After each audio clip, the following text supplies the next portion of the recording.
본격 WKBL 현역 선수 역상들기 방송 와일드카드 시작합니다. 예, 안녕하세요. 저는 와일드카드의 카린입니다. 이번 주부터 철새 형이 빠졌기 때문에 저 혼자 진행을 하게 됐고요. 흥행이 잘 되지도 않는 WKBL, 기업들은 어떻게 유지하는 거고 왜 유지하는 걸까? 여기에 의문을 가지는 분들이 많습니다. 간단하게 말해서 어차피 흥행 수익은 구단의 이익과는 별 상관이 없기 때문입니다. KBL의 경우는 관중 입장 수입을 리그와 구단이 나누는 형태지만 WKBL은 100% 연맹이 가져가는 형태입니다. 애초에 구장 자체가 기업들의 소유가 아닌 지자체의 소유이기 때문에 입장료 수입과 경기장에 붙는 광고판의 수입, 그것 또한 그 기업이 가져가는 게 아니다 보니 오히려 자사의 광고를 하게 되면 그 구장 소유주인 지자체에 광고비를 지불해야 되는 경우가 생길 수도 있습니다.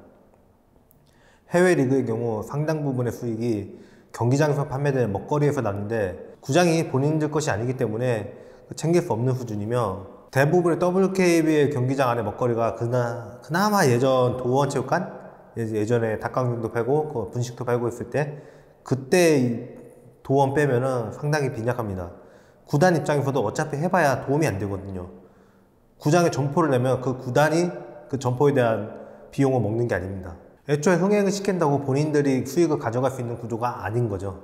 WKBL은 농구단 운영 설립 목적으로 하는 독립법인 또는 지방자치단체, 다만 회원이 독립법인이 아닌 경우 총재의 승인을 받아 일정 기간 자격 조건을 구비를 유보할 수 있다 라는 조항을 가지고 있으며, WKBL은 완전한 프로의 구조를 가지고 있지만 사실상 법령상으로는 실업팀입니다. 금융법상 그 금융지주가 금융업 외에 다른 수익 활동을 하는 것이 제한되어 있기 때문입니다. 그렇기 때문에 금융지주인 은행들은 수익 활동을 하는 프로구단을 소유할 수가 없습니다. 수익은 연맹이 관리하는 형태지만 사실상 연맹도 돈을 버는 게 아닌데 경기 중계 시 모기업들 광고가 많이 붙잖아요. 중계권 수익도 연맹이 다 가져가는데 그나마도 모기업들이 다 광고를 붙여주니까 방송사 입장에서는 중계권 구입에 쓴 비용을 광고로 메우니 중계를 할 수 있는 겁니다. WKBL 규약의 부수 사업 부분입니다. 제129조에 WKBL 주최하는 공식, 비공식 경기의 방송 중계권 판매 수익은 WKBL에 귀속한다. 130조. WKBL은 이 사회가 제공한 용구, 공인 검정 규정에 따라 정한 바에 따라 농구 용구에 대한 공인 검정 및 WKBL 공식 용구 지정을 할 수 있다. 전항의 공인 검정 및 공식 용구 지정에 따른 수익은 WKBL에 귀속한다. 제131조 광고사업. WKBL이 중간하는 공식, 비공식 경기의 광고권은 이에 따른 수익은 WKBL에 귀속한다. 제132조 출판사업. 농구 보고사업과 관련하여 WKBL은 출판사업을 행하며 출판사업 수익금은 WKBL에 귀속한다. 제133조 공식 후원사 성전. WKBL이 주최하는 공식, 비공식 대회의 원활한 운영을 위하여 WKBL은 공식 후원사를 선정, 대회 운영비를 재정 지원받을 수 있다. 재정 지원금은 WKBL에 귀속한다. 제134조 WKBL은 WKBL이 주최하는 공식, 비공식 대회의 원활한 운영을 위하여 대회에 소요되는 각종 용품을 원칙적으로 무상으로 제공받아 대회에 사용한다.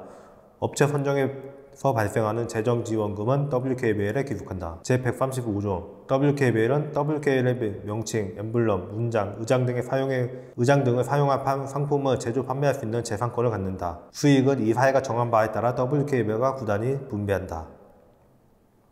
모두 WKBL이 금정적 권리를 가지고 있다는 말이 되며, 이렇게 해도 WKBL 자체는 돈이 많은 리그가 아닙니다. 현재 중계권료에 대한 자료는 없지만 과거 맺은 계약을 보면 10년 이상 전이지만 연간 10억 정도에 달하는 돈입니다. 6개 팀이 들어와 있고 산하 유소년부를 운영하고 있는 연맹을 유지하기에는 턱없는 자금입니다. 이런 불합리한 수익 구조에도 기업들이 유지를 하는 이유는 지금이야 프로스포츠를 운영하는 기업 정도 되면 모를 수가 없으니 존재를 알리는 홍보보다는 이 정도는 써도 끄떡없을 만큼 쨍쨍하게 버티고 있다는 걸 홍보하는 목적이며, 연간 60억 정도를 쓰는 프로농구는 다른 스포츠랑 홍보 활동에 비하면 오히려 적은 비용으로 그걸 해결하는 방안이 되며, 스포츠와 연계된 지자체 등 다른 사업에 있어서도 유리한 유대감을 형성시키는 걸 도와줍니다. 홍보로 그치지 않고 유대감을 형성시켜주며 같은 업종 간 자존심 싸움에도 이용됩니다.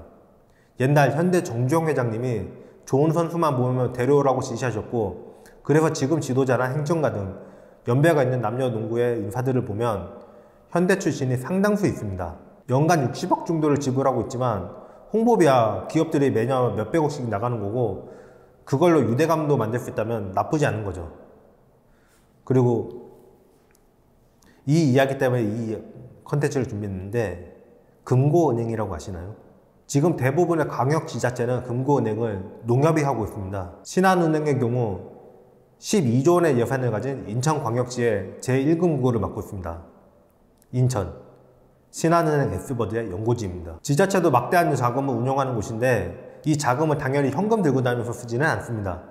사업 이차를 받아서 지정된 은행에 그 돈을 예금하고 이용을 하는데, 은행은 제가 그 돈은 빚이다라는 다큐 프로그램을 보고 충격을 받은 적이 있는데, 지금 시중에 유통되는 통화량의 10% 정도밖에 현금이 없다는 겁니다.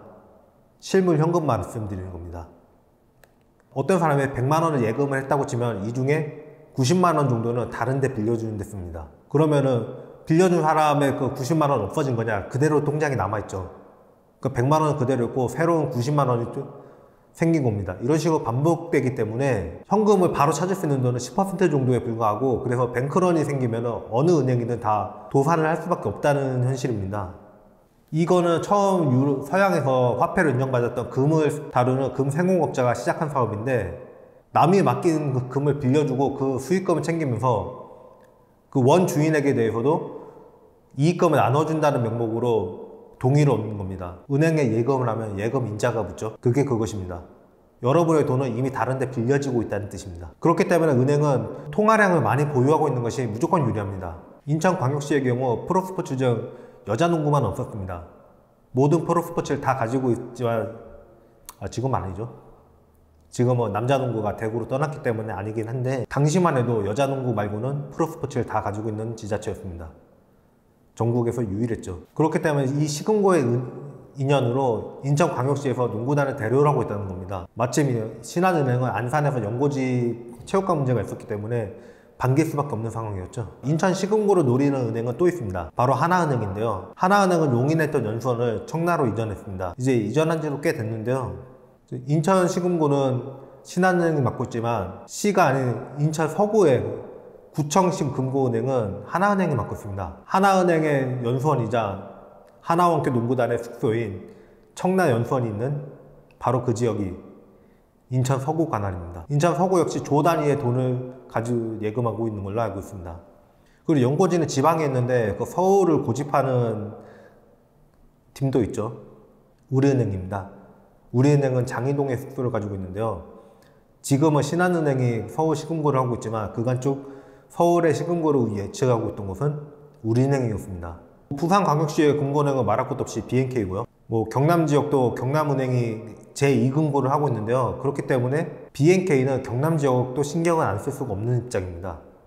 이 얘기 말씀드리면 부산 연고지 팬으로서는 경기 두 개를 뺏긴 것 같아서 좀 거기에 대해서 아쉬움을 드러내는 분들도 계셨는데, 그 두 경기 뺏긴 거에 집중할 게 아니라 이 두 경기가 아니면은 그 나머지 13경기는 유지할 수 있는가, 그거를 먼저 생각해 봐야 될 것 같습니다. 이 사업의 그 유리함을 제공하지 않으면 기업들은 그 구단을 유지할 이유가 없기 때문입니다.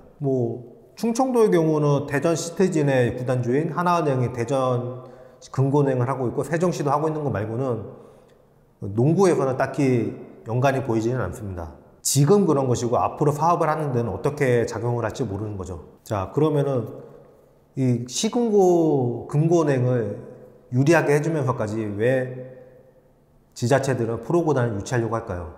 그것도 여자농구는 그렇게 막대한 관중이 들어오는 종목은 아니기도 합니다. 제가 엘리트 스포츠 편에서 말씀드렸던 것처럼 그 지자체는 뭔가 행사를 유지하려면은 시설을 가지고 있어야 되고, 그 시설을 유지하려면은 그 시설이 관리가 되어야 합니다. 그 시설을 관리하려면 그 사용자를 둬야 합니다. 시설의 사용자는 당연히 시설의 주인이 되는 겁니다. 그렇기 때문에 그 시설을 관리하기 위한 목적도 있었고요.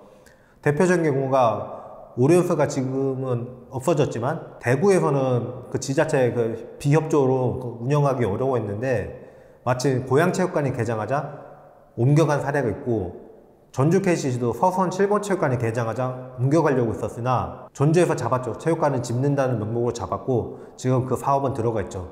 오래 걸렸지만 뭐 체육관 짓는다고 뚝딱 바로 지을 수 있는 게 아니기 때문에 이 정도는 용인을 해야 될 것 같습니다.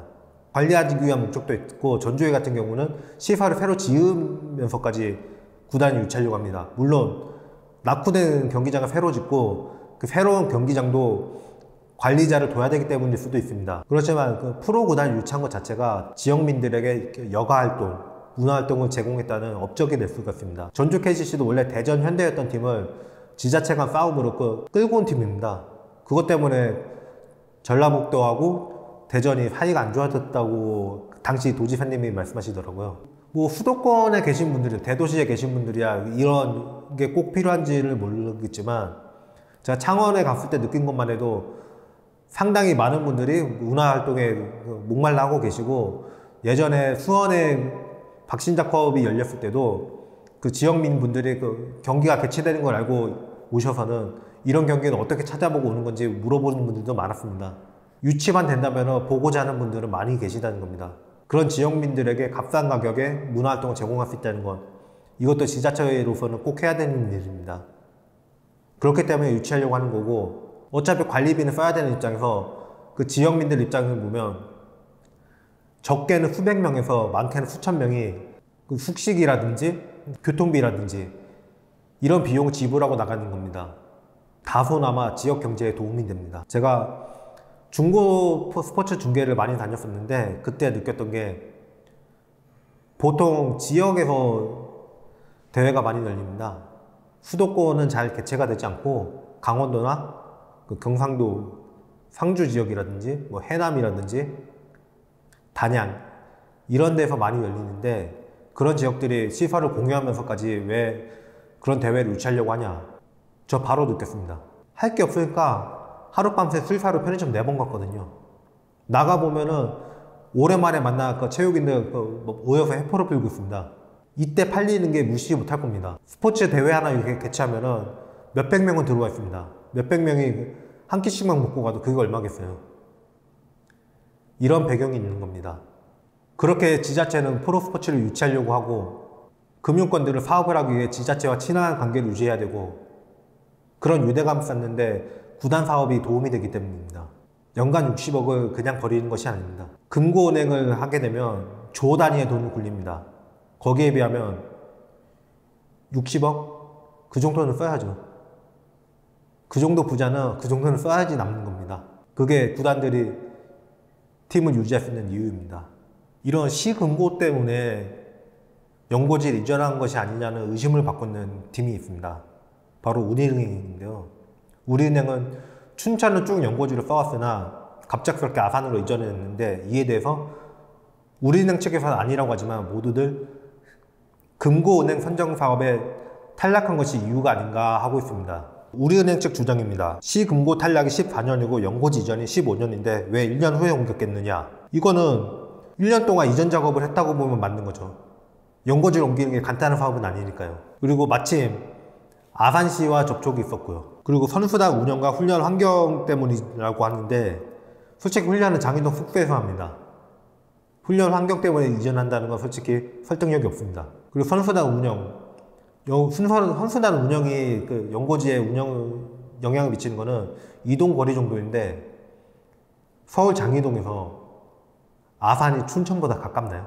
별로 설득력이 없습니다. 차라리 아산 이순신체육관은 12년도에 개장을 했습니다. 지은 지 얼마 안 된 구장이기 때문에 그에 비해 호반체육관은 좀 낙후가 된 게 사실입니다. 이 문제 때문에 옮겼다고 하는 것이 차라리 설득력이 있습니다. 그런데 그 얘기는 안 했죠. 자, 중요한 얘기는 따로 있습니다. 우리은행 농구단 관계자는 2008년 광명시에서 시금고 입찰 조건으로 연고지 이전을 제안했다고, 그런데 거절을 했다는 건데, 광명시 시금고가 지금 1조 단위의 돈을 굴리는 곳입니다. 지금까지 우리은행 관계자의 주장이 맞냐 아니냐, 설득력이 있냐 없냐가 아니라 농구단을 보유하고 있다는 거 하나만으로 1조의 돈을 굴리는 광명시에서 이런 제안이 왔다는 겁니다. 구단을 가지고 있는 것 자체는 지자체와의 사업에 굉장히 유리하게 적용한다는 겁니다. 지자체와의 사업이 이 금고은행만 있지는 않을 거 아니에요. 뭐 지역 기업이랑도 사업을 할 수 있겠고, 그러면 그 지역에 좋은 인상을 남기는 게 좋습니다. 지역 기업이라면 우리 지역과 관계 있는 기업을 버리고 가기 어렵습니다. 물론 이거는 몇 가지 사례를 가지고 제가 추론한 것에 불과하지만 저는 이 이야기가 설득력이 있다고 생각합니다. 보통 옛날에는 현대, 삼성, 남자팀의 경우는 기아자동차 이런 기업들이 강세였지 금융권팀은 그렇게 강세를 보이는 경우가 드뭅니다. 그렇지만 국민은행만큼은 예외였는데요. 국민은행은 금융권의 자존심이라고 불렸던 팀입니다. 그리고 지금 이름이 바뀌지 않고 그대로 이어온 가장 오래된 팀이기도 합니다. 자, 이번에 KB스타즈가 12년 만에 플레이오프행이 좌절됐는데, 자, 농구대잔치 세대 중에서도 드물게 자존심을 지키던 금융팀으로 활약했으나 12년 만에 플레이오프 탈락이라는 고배를 마십니다. 여기엔 여러 가지 이유가 있지만 이 과정에서 고공부투엔타 선수가 비난을 받고 있다는 걸 알게 되어 이 선수를 선정합니다. 예, KB스타즈의 김민정 선수입니다.